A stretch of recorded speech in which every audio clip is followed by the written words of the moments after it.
La polémique est désormais publique, brutale et assumée.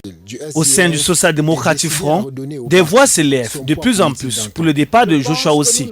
L'unité affichée lors du dernier NEC le week-end dernier n'aura donc été qu'un trompe-œil.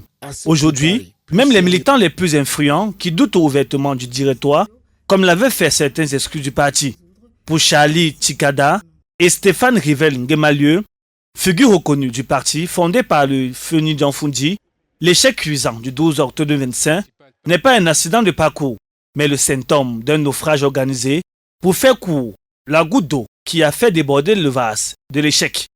Dans leur motion de vitriol, les deux fraudeurs dressent le tableau d'une campagne présidentielle inexistante, une équipe de campagne constituée tardivement, une logistique quasi absente, des représentants laissés sans moyens dans les quelques bureaux de vote où ils étaient présents. Aucun grand meeting, un candidat isolé qui s'est défait du soutien des poids lourds du parti.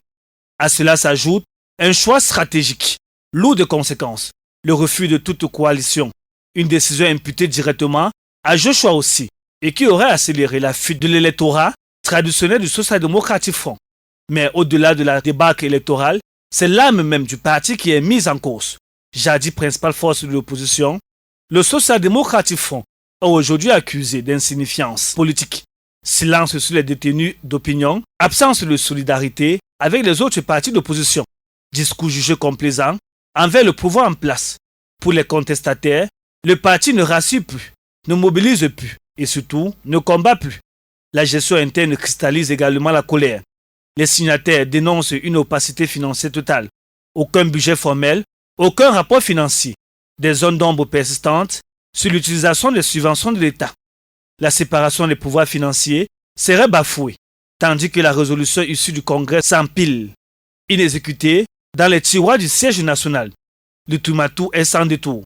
La démission du chairman, Joshua Ossi, pour sauver ce qui peut encore l'être. À défaut, les fraudeurs appellent le NEC et le Conseil de discipline a déclaré Joshua Ossi inéligible pour la présidentielle de 2032. Un bras de fer inédit qui suivient à l'orée des législatives et municipales, où le score famélique de 2025 laisse présager une véritable débâcle.